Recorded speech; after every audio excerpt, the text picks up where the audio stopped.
Muy buenas tardes y muchas gracias por acompañarnos un jueves más dentro de las actividades de los jueves de Cuaresma. Volvemos a tener este año la actividad de Cuéntame de tu cofradía. Sabéis que vamos por orden procesional. El primer año fue la oración del huerto y la Veracruz, el segundo año nuestro Padre Jesús atado a la columna. En el 2020 le tenía que haber tocado a la Misericordia de Jesús Nazareno, lo tuvimos que aplazar hasta el 2022 por razones obvias. Y este año le toca a la Cofradía del Calvario, que además coincide con que este año están de celebración.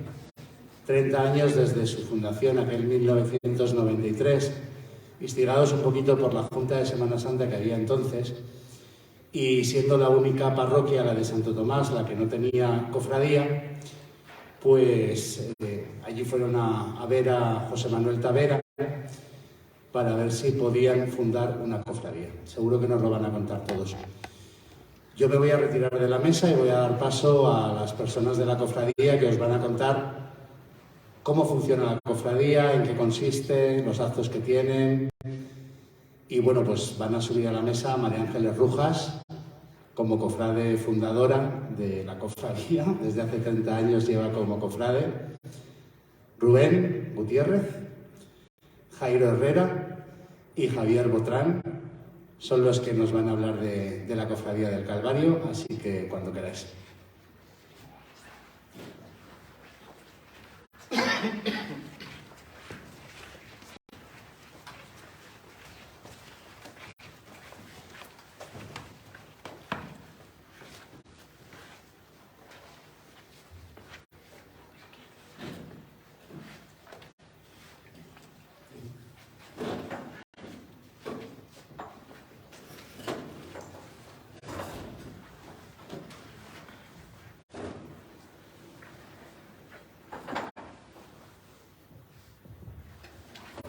Buenas noches a todos. Espero no ponerme nerviosa y que no se me borre el ordenador, porque yo no tengo nada apuntado. Solamente sí que me han dicho ahora que en el 92 empezaron a reunirse, yo creo que fue en el 93 todo, porque un mes y medio antes de Semana Santa del 93, en la parroquia, así que, bueno, si fuisteis a hablar vosotros, que eso me estoy enterando ahora, se reunieron unos cuantos con los de las catequesis de allí y los que iban a ser el presidente, los que eran más animados para formar la cofradía. Y nos hicieron una reunión de la iglesia, pero la hicieron en la Asociación de Vecinos de Santo Tomás. Allí fuimos unos cuantos, pues bastantes vecinos, y nos preguntaron que querían hacer una cofradía, que nos parecía, y dijimos todos que sí. Entonces ya de ahí nos reunimos luego y fuimos todos a la Junta de Semana Santa, que entonces en aquella época estaba en la calle Padilla, arriba de Galis, creo, por ahí. Y enseguida nos animaron y nos dijeron, bueno, que a ver qué paso íbamos a sacar. Y nos dijeron, lo tenéis muy fácil, lo tenéis en la iglesia, el Calvario de Santo Tomás. Entonces, pues nada, empezamos a hablar con el cura, claro, y de ahí ya les bajaron, empezaron a bajarles y claro, no eran procesionales, lo tuvimos que tapar con una tela para poder procesionar ese primer año. Y de allí mismo, de la Junta de Semana Santa, ya empezamos otra compañera y yo, que somos las que hicimos los trajes, a ver qué color cogíamos para la tela, cómo se hacían los trajes. Y en un mes y medio, bueno, en medio mes tuvimos que buscar las telas y preparar el color, buscar el color y todo. Y en el mes siguiente, hasta Semana Santa, tuvimos que hacer 39 trajes, la mitad cortados y les hicieron los madres de los que iban a salir, y otros 20 trajes que les hicimos nosotros terminados, para que saliera la cofradía, y nos dijeron, con que salga un grupo de 20, ya puede salir la cofradía. Nos dejaron salir también personas sin hábito, de negro y con el escapulario. Y hay fotos que así está, claro. Y después, claro, no teníamos carroza y nos dejaron la de San Miguel de Vía Crucis. Ese año salió así. Y yo me acuerdo, bueno, si me emociono, perdonad. Me acuerdo del Domingo de Ramos, que yo no podía, no cabía en mí, de ver a todos los niños ya con los vestidos, con los trajes, que salieron un montón, que hay fotos por ahí. Y los hábitos, ya sabéis que son blancos y azul marino. El capuchón iba a ser azul marino también. Y claro, los de San Miguel salían junto con nosotros y nos dijeron, ¿cómo va a ser el capuchón? Porque el Domingo Ramos no se veía. Dijimos, azul marino. Dice, ¿no os dais cuenta que vamos juntos, San Miguel, y de noche todos los gatos son pardos? Así nos dijeron. Y así fue que desde el Domingo Ramos, después de tener cortados y hechos todos los capuchones de azul marino, nos tocó volverles a hacer en blanco para el Jueves Santo. Hasta ahí lo que os puedo contar de los trajes. Luego, pues nada, ya formamos la cofradía. Yo era vocal, presidente, vicepresidente, vocal. Mucha reunión, muchos nervios, muchos quitar de sueño, porque estuvimos todos hasta las 3 de la mañana cosiendo, porque primero la reunión la hicimos en la asociación de vecinos y nos dejaron tomar medidas allí a toda la gente, claro, para los trajes. Y después hacerles, ya allí no se podían hacer ni cortar ni nada, y se hicieron todos en mi casa. Los estandartes y los hábitos en ese mes. Los estandartes, el gran, ese no, el otro antiguo, le hice yo los domingos de ese mismo mes, con cintas doradas porque no daba tiempo más. El diseño le tuvimos que sacar entre todos, pero yo la que más puse, porque me vi todas las procesiones de todos los sitios, de Valladolid muchas, y de los recortables que había en la Junta de Semana Santa, saqué en la pindoleta grande, que esa la hicimos entre la otra compañera que me ayudó a hacer los vestidos, los trajes y yo. Y no sé qué más queréis que os diga. Eso es lo que me acuerdo ahora mismo. Habléis vosotros, por favor.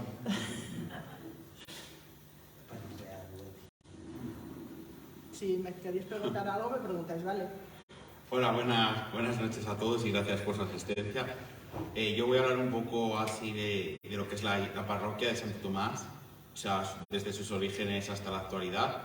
También un poco sobre el escultor de Francisco del Rincón, la verdad, así un poco de forma resumida, y luego también de lo que artísticamente, históricamente representa el paso que sacamos actualmente, que es el Calvario de Santo Tomás. Y bueno, pues la Cofradía del Calvario tiene su sede canónica y social en la parroquia de Santo Tomás Apóstol, que se ubica en lo que era antiguamente la colación de Santo Tomás en la Edad Media.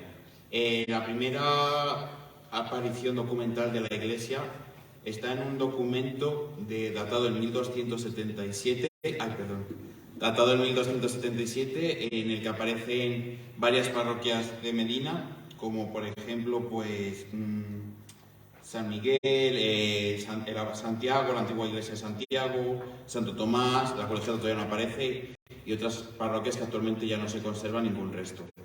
Y ese documento, Santo Tomás aparece mencionada como Santo Tomé, el nombre antiguo en castellano, antiguo y latín, y ese documento fue dado por el obispo de Salamanca, que había dado el anterior obispo de Salamanca, que era Pedro Suárez de Deza, a una aldea llamada Sufraga, que pertenecía a la comunidad de Villa y Tierra de Medina del Campo, y al ser un documento de confirmación, en la Edad Media, pues tenían que haber una serie de personas que confirmaran ese documento, aparte del obispo salmantino.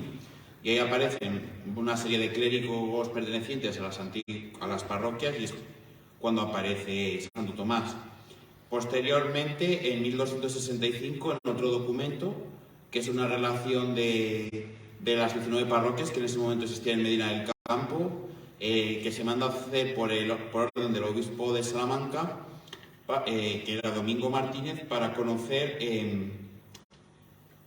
la jurisdicción que era el arcedianato de Medina del Campo. Un arcedianato es un territorio donde un arcediano tenía jurisdicción, y un arcediano era un juez ordinario que ejercía justicia por delegación episcopal, y también antiguamente formaba parte de las catedrales. Era una parte de lo que son actualmente los cabildos catedralicios, pero en la Edad Media.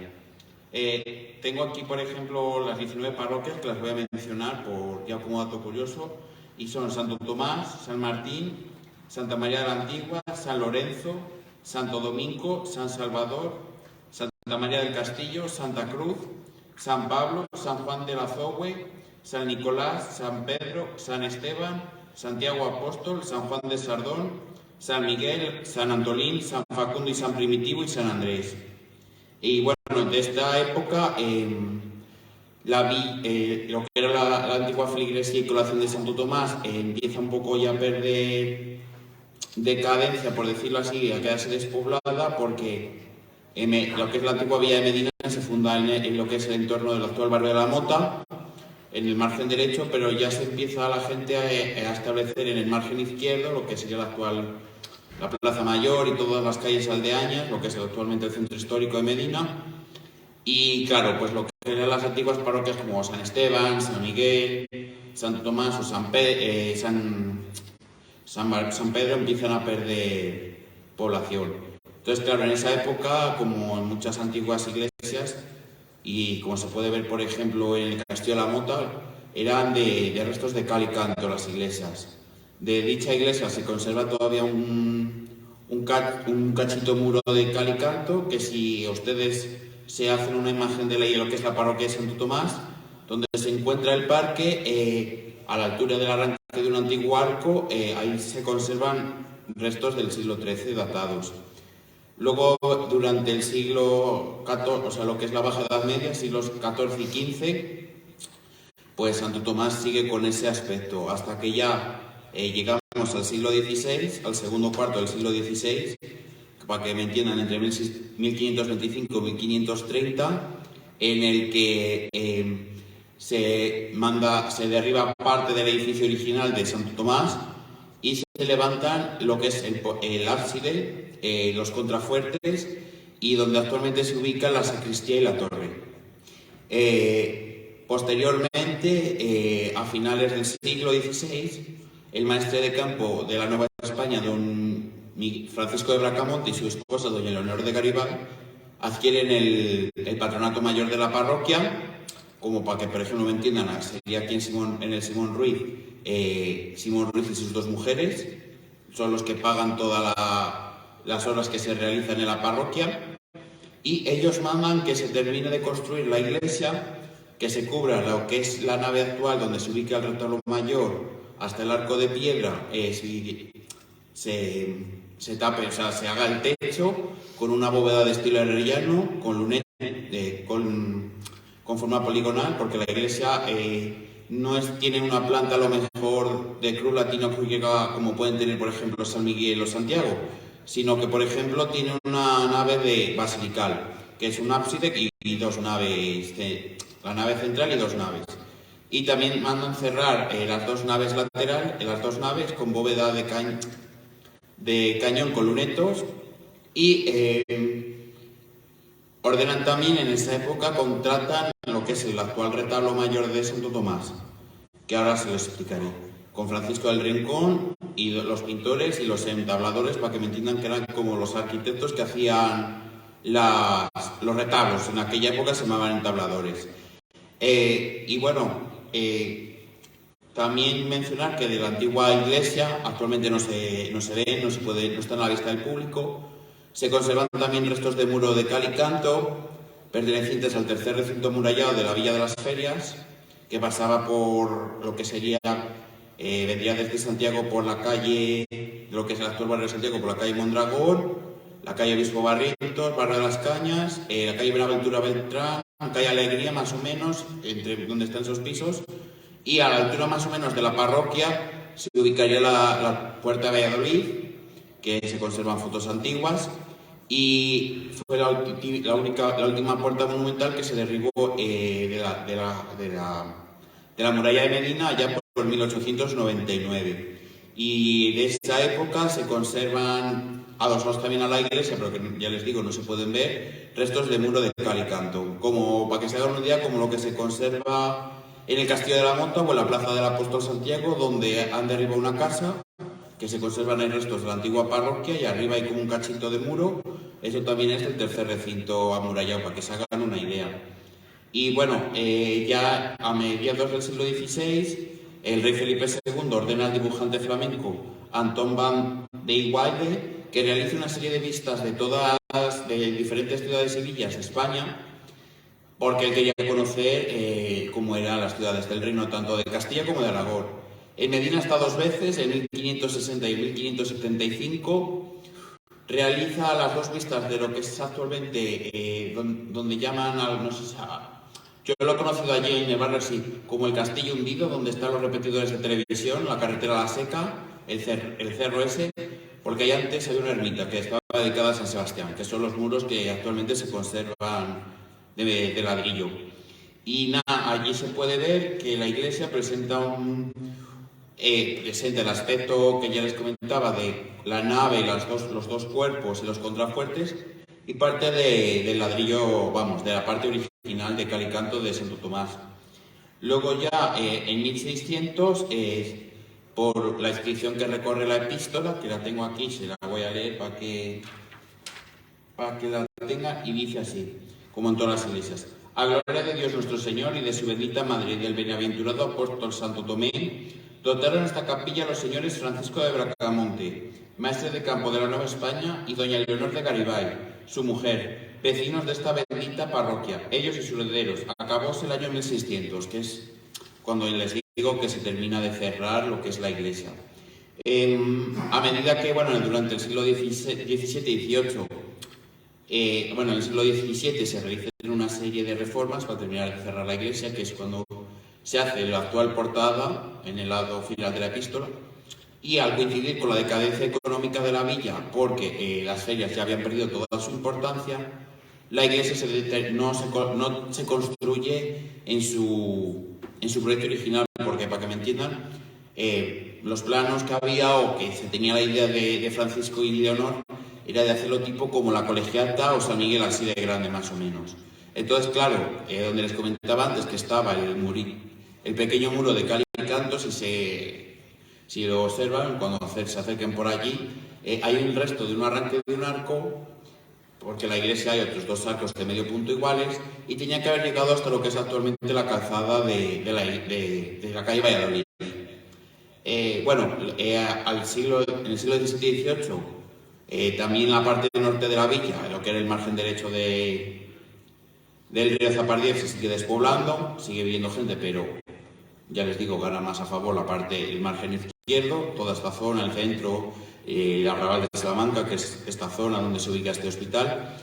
Y llegando al siglo XIX, concretamente en 1885, el entonces arzobispo de Valladolid, el cardenal Juan Ignacio Moreno, decreta que la parroquia de Santo Tomás pierda su rango de parroquia, se dejen de dar misas y quede como un templo asociado a la actual parroquia de San Miguel Arcángel.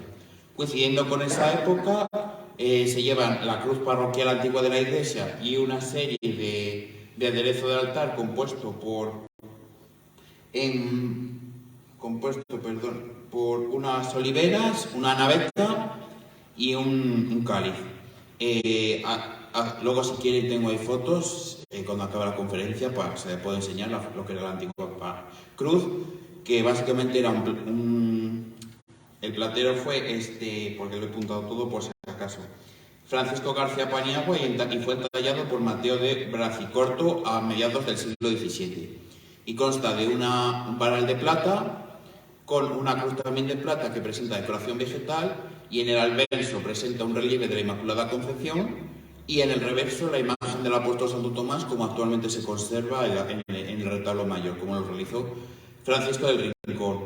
Durante el siglo XIX la iglesia se convierte en un hospital de cólera, hasta que en 1985 el entonces arzobispo de Valladolid, don José Delicado Baeza, devuelve el rango de parroquia a Santo Tomás y nombra párroco a don José Manuel Tavera. Anteriormente debieron de estar las gemas o algo, por lo que me han contado.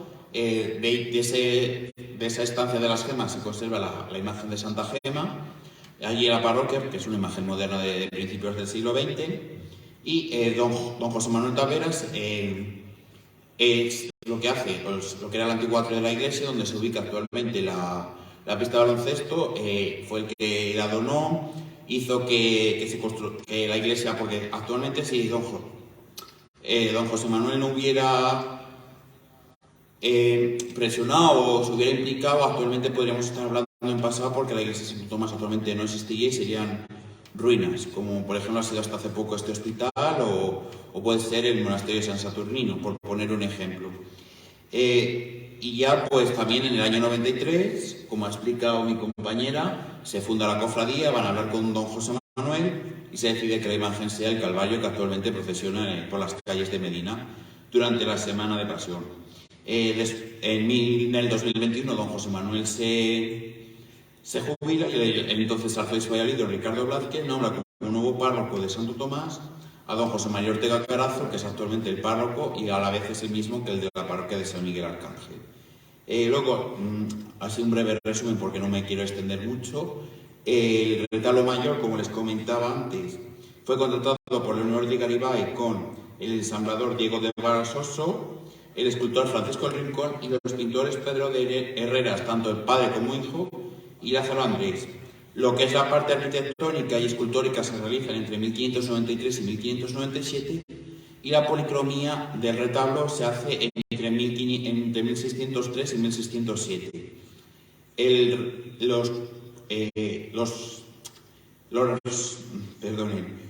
Arquitectónicamente el retablo, en el siglo XIX se decide pintar todo el retablo de blanco para imitar a mármol, con el fin de darle un gusto neoclásico por el estilo neoclásico imperante en aquella época. Arquitectónicamente el retablo se divide en banco, dos calles y ático. En el banco, así de forma muy rápida, está el tabernáculo con un relieve de Jesús bendiciendo el mundo, como lo que se conserva aquí a imitación aquí en el Simón Ruiz, y a ambos lados dos esculturas de San Pedro y San Pablo. Y a ambos lados varias efigies de santos como Santa Clara, San Andrés o el apóstol Santiago, y las alegorías de la fortaleza y la templanza.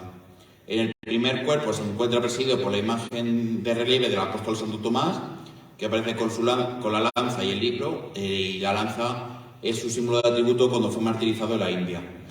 Y a ambos lados se encuentran dos lienzos que no son los originales. Uno representa la Anunciación y otro representa la adoración de los magos. En el segundo cuerpo se encuentra presidido por el Calvario de Santo Tomás, y a ambos lados se conservan, también modernos, una pintura de la resurrección de Cristo, y a mano derecha el Pentecostés, la venida del Espíritu Santo. Y en su parte inferior se conservan 8 pinturas que son originales, que representan tanto a los evangelistas como a los doctores de la Iglesia Católica, o sea, la Iglesia Latina, la Iglesia Occidental. Y ya en la parte de arriba se encuentra un frontón triangular representado por Dios Padre, también. Encima de él aparecen las otras dos virtudes, la justicia y la caridad, y a los extremos aparecen los escudos de los patronos, al igual que se conservan en ambos lados de la iglesia, y aparecen el profeta Elías y Moisés. Así, un breve recorrido. Hay diferentes capillas. En el lado del Evangelio ya hay un arco sepulcral con una inscripción que actualmente ya está muy borrada, pero se puede leer, con la imagen de las gemas que les comentaba, y un niño Jesús del siglo XIX. En la siguiente capilla se encuentra un cuadro de la Virgen de la Soledad, que este cuadro fue realizado en el siglo XVII y procede de la antigua ermita de la Soledad, que se ubicaba actualmente, por la que mencionan, por donde estaría el actual parque de bomberos. Y al cerrar esa ermita en el siglo XVII, en el siglo XVIII seguramente, la llevan a Santo Tomás. Y debajo de este cuadro se encuentra una bella imagen, pero mutilada, del siglo XVI, que representa a un Cristo yacente, que anteriormente formaba parte de un retablo y que también se usaba en los oficios del jueves y viernes santo. En la siguiente capilla hay una imagen de Santo Domingo, arriba hay un frontón triangular, igual que en el frontero, que representan a Dios Padre y al Espíritu Santo, porque ahí antiguamente iban dos retablos que actualmente están en la parte final de la iglesia, de estilo rococó de finales del siglo XVIII. Luego hay una imagen de Santo Toribio, el patrón de Mallorca. Ya como los patrones, el fundador era el patrono, era maestre de la Nueva España. Santo Toribio, pues se podría decir que la trajeron y que fue en esa época porque él fue obispo de Lima. Y la parte de la epístola destaca una bella imagen de Santa Lucía del siglo XVI, un cuadro de que actualmente está en muy mal estado de conservación, que representa la piedad al pie de la cruz, del siglo XVI también, una imagen de piedra y una imagen de piedra de San Sebastián, que le faltan actualmente tanto los brazos como las piernas porque se cayó, y esa se procedía antiguamente también, igual que la Soledad, de la ermita de San Sebastián, que estaría actualmente por lo que es el Albi, más o menos. Y de ahí pues se concurría mucha gente el día del santo, el día 20, y fue tal la importancia que se decretó voto de villa el ayuntamiento, al igual que actualmente se conserva el voto de villa para los 4 patrones de Medina, San Antolín y San Antonio, la Virgen de las Angustias y Santa Teresa de Jesús. Eso lo que es el nivel arquitectónico. Y luego, bueno, hablar un poco de Francisco del Rincón, que es el escultor, que aquí realizó una parte del retablo, y aquí en Medina también se conserva la imagen del Nazareno de las Angustias. No se sabe a ciencia cierta cuándo nació, pero se cree que nació en 1567. Se entró como aprendiz en el taller de los escultores Álvarez, tanto Manuel Álvarez como Adrián Álvarez. Adrián Álvarez aquí en Medina fue el que hizo parte de la escultura del actual retablo de mayor de la parroquia de Santiago el Real, y allí se forma, entabla amistad con Pedro de la Cuadra, que es otro escultor de esa época, que también trabaja aquí en el Simón Ruiz con él, a la hora de realizar, cuando se lo encargó Simón Ruiz. Y este retablo que les hablo de aquí lo realizan entre 1598 y 1600. Luego ambos se enfrentan y pierden la amistad. También en esa época está constatado que trabajara en el taller de Isa de Juni, el hijo de Juan de Juni. Cuando ya consigue el título de maestro, abre su propio taller en lo que es actualmente la calle Panaderos de Valladolid, y allí se establece, primero contrae un primer matrimonio del que tiene un hijo llamado Manuel del Rincón, que este hombre también heredará el taller de su padre, y su hijo, Bernardo del Rincón, es el que realizará el Cristo de la Paz, el Cristo titular de la Cofradía de la Pasión de Valladolid, el que está arrodillado a la espera de ser crucificado.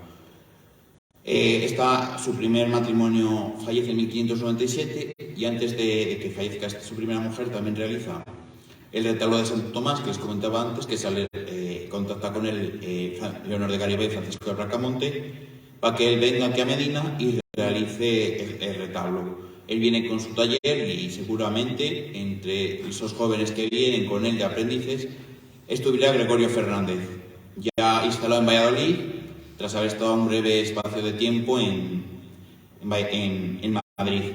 Él realiza aquí una serie de imágenes, también en esa época, yo creo que es cuando lo que era el actual archicofradía de Nuestra Señora de las Angustias le encarga el Nazareno de Medina, y también, aprovechando su estancia aquí en 1598, marcha a Laijos a terminar el retablo mayor de una de las parroquias.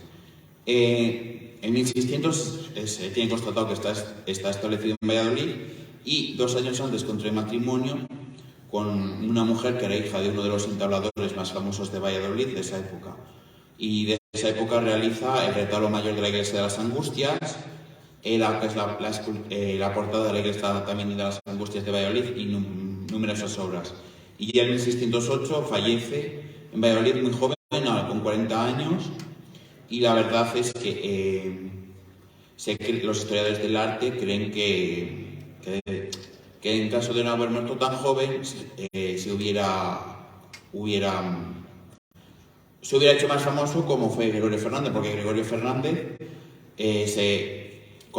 sale del taller de Francisco del Rincón en 1605 y forma su propio taller en lo que es actualmente la calle Polina Jarry de Valladolid, y mantiene una relación especial, y parte de lo que son los modelos de la Piedad, los yacentes de Gregorio Fernández, les toma de su maestro, y eso se puede apreciar muy bien en lo que son las primeras obras de Francisco del Rincón, de Gregorio Fernández.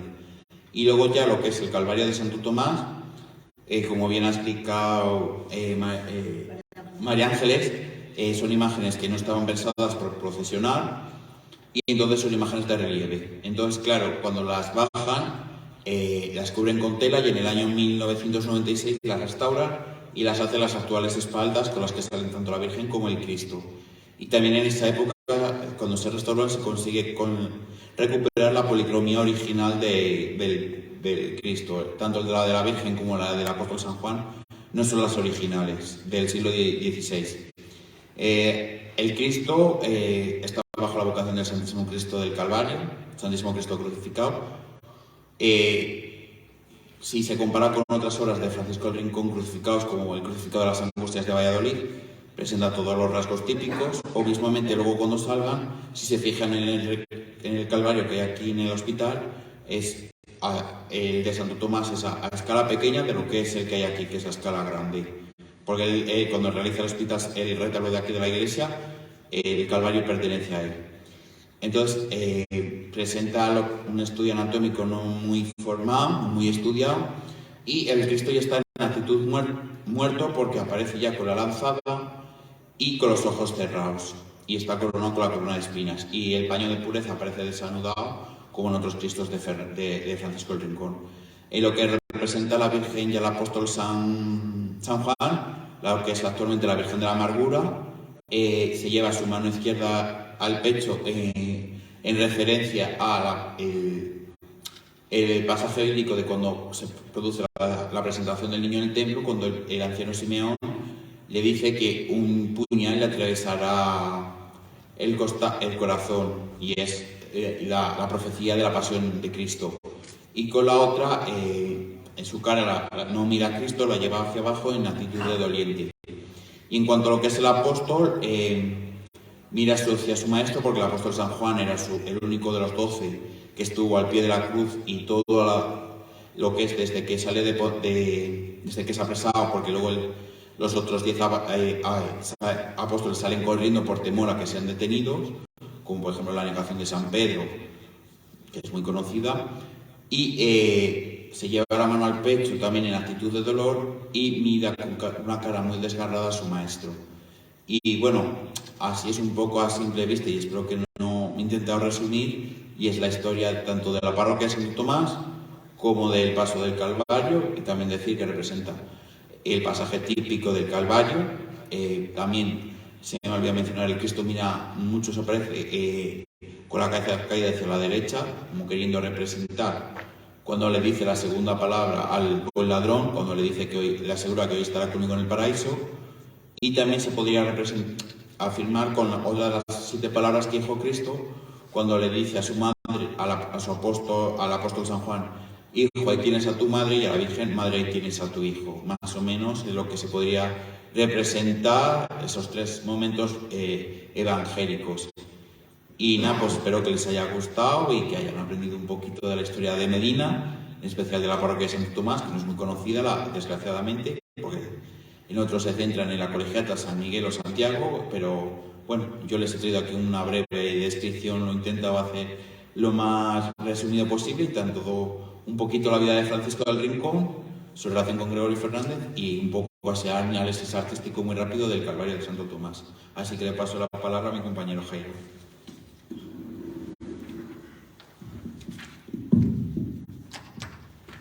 Buenas noches a todos. Vengo a contar un poco la vivencia cofrade. Llevo 24 años y Me gusta muchísimo, cada vez lo vivo mejor. Los años de la pandemia lo pasé muy mal, porque como no se podía salir en procesión y como me gusta muchísimo, pues lo pasé fatal. Y cuando llega Semana Santa, pues estoy pendiente del tiempo, a ver si pueden salir o no, porque es mi pasión. Es una locura total la Semana Santa. A mí antes, a mí de pequeño no me gustaban la Semana Santa y los capirotes me daban mucho miedo. Y ya tenía unos amigos de allí de allí donde vivía, pues ya me empezó a gustar y ahí que sigo. Y todos los que estaban cuando yo me apunté, pues ya siguen muy pocos. Y María Ángeles me ha visto crecer, Santi también, y ya pocos más. Y Fernando, que me ha visto crecer. Y es una experiencia muy bonita. Hay que vivirla siempre. Y el Viernes de Dolores, siempre tengo que estar en la colegiata a cantar en las angustias, que para mí es cuando empieza la Semana Santa. Y no sé qué más contar. Me gustan todas las cofradías, aunque esté en esta, pero yo apoyo a todas las cofradías, porque hay que apoyar a la Semana Santa, no a las cofradías, porque me puedo llevar bien con todo el mundo. Y no sé qué más contar. No sé. Yo creo que... Ya doy la palabra a Javi. He contado un poco cómo es una vivencia.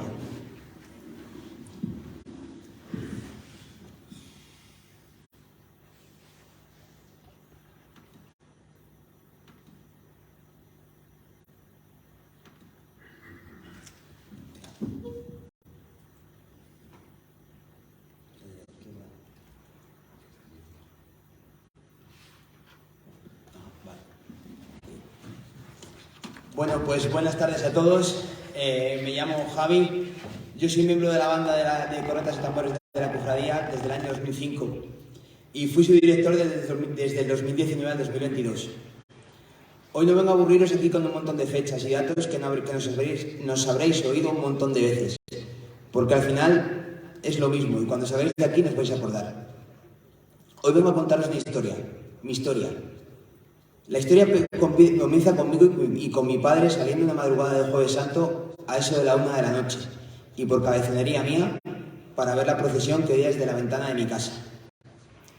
Tenía 11 años y me quedé alucinado del sonido de los tambores que al pasar por debajo del puente de hierro. Nunca imaginaba que esa banda que veía iba a ser la mía. Me había infectado del virus del Calvario.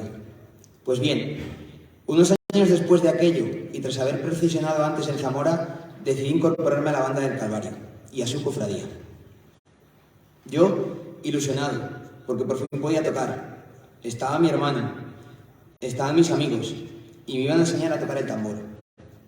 Primer zas. Vaya, pues es que tambores tenemos muchos.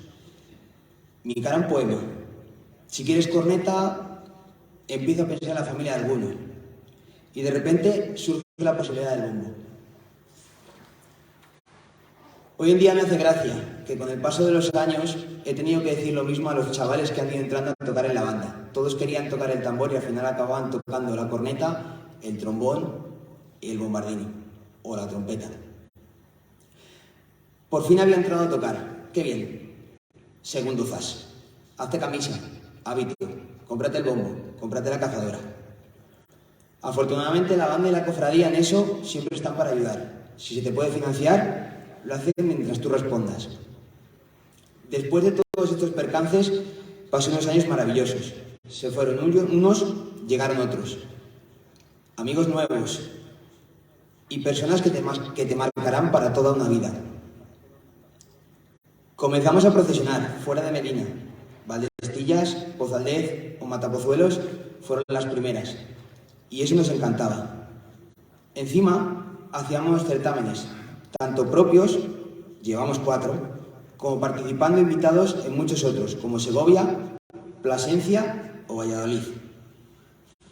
Con los años se cambió la indumentaria de la banda a una mucho más seria, y he de decir que mucho más bonita, y se volvió a girar un poco más la rueda. Se crearon 3 marchas propias: Al Cristo del Calvario, Hermanos de Sangre y Arte y, sobre todo, Mar de Ángeles. Por aquellos años ya andaba metido en la junta de la banda, y ese virus de que os contaba al principio me llegaba ya muy adentro, y tenía mi sangre de azul y blanco. Es la época de la montaña rusa, en la que la banda pasa por todos los estados de ánimo posibles. De los buenos, por todas esas semanas santas juntos, procesiones y millones de anécdotas. Y los malos, por la falta de gente, o incluso al pésimo, por la desaparición de un ser querido. Tras aquel mazazo, prometí mantener vivo ese sueño, y aquel niño que había la procesión con su padre se convierte en director de la banda. Desde atrás parece fácil, pero no lo es. Son muchos los problemas a solucionar, mucha responsabilidad que tienes y muchos los ojos que te miran. La banda vuelve a pegar un estirón, recuperando la fuerza perdida, si no más. Nunca habíamos sido tanta gente. Procesionábamos en ciudades grandes, nos llamaban para contratarnos muchísima gente, pero vino la pandemia. Y la pandemia volvió a dejarnos bajo mínimos.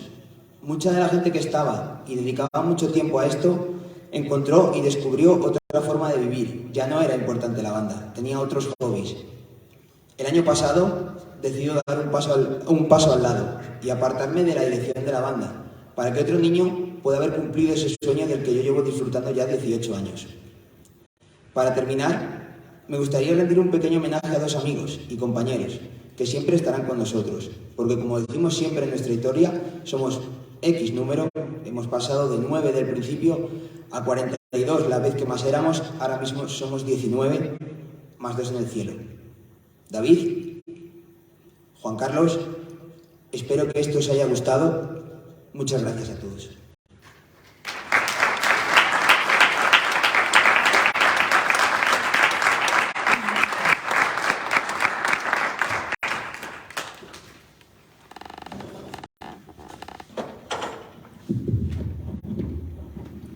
Bueno, muchísimas gracias, chicos y chicas. Ahora es el turno de que les preguntéis, ponerles en algún aprieto. Preguntarles por lo que queráis saber de la cofradía, que seguro que son muchas cosas.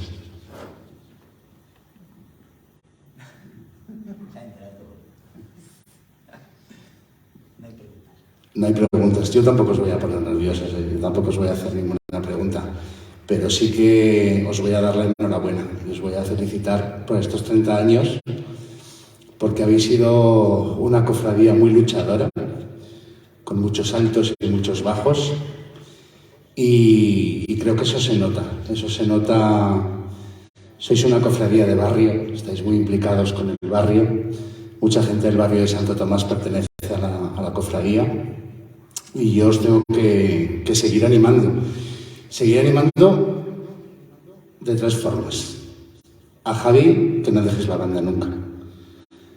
Que sigas ahí luchando con ella, aunque seáis 19, aunque tengáis que volver a salir solo con tambores, pero acompañar a vuestro paso y a vuestras imágenes titulares. A Rubén, no dejes nunca que se pierda la parroquia de Santo Tomás. No podemos permitirnos en Medina más piqueta con los monumentos. Ya hemos perdido muchos. Así que adelante. Y a Santi, presidente, que te queremos ver ahí muchos años y tirar del carro. O sea que a por ello. Nada, agradeceros simplemente el habernos escuchado. Espero que os haya quedado un poco más claro un poco la historia de la cofradía. Siempre, como ha dicho Carlos, hay altibajos, hemos tenido muchos altos, muchos bajos, pero siempre hemos intentado estar y dar lo mejor de nosotros para que por lo menos la cofradía siguiera adelante, y paso y nuestra iglesia que nunca decaiga. Muchas gracias.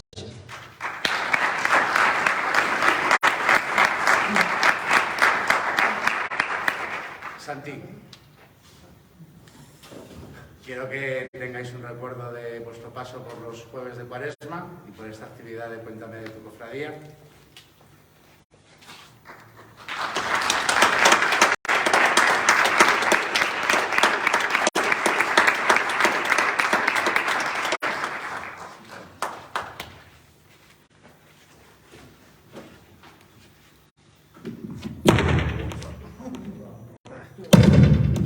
Perdón. Y nada, yo con los avisos de todos los jueves. Recordar que mañana vamos a presentar nuestra Semana Santa a Arévalo. Será David Muriel, nuestro embajador, como viene siendo los últimos años, y tendremos la participación de la agrupación musical de la Cofradía de la Oración del Huerto y la Veracruz. Y el jueves que viene, no os perdáis, por favor, la presentación del libro, un nuevo libro sobre nuestra Semana Santa que ha escrito una persona licenciada en Historia del Arte, en Historia por la Universidad de Valladolid, como es Enrique Gómez Pérez, y que creo que ha hecho un libro magnífico recopilando un poco toda la historia de la Semana Santa, de las cofradías y de los pasos. Rubén nos ha contado un poquito hoy cómo ha sido Santo Tomás y cómo ha sido el paso del Calvario. Pues no os perdáis el jueves que viene los jueves de Cuaresma. Y nada, ahora compartimos una pasta y un poquito de agua. Muchísimas gracias.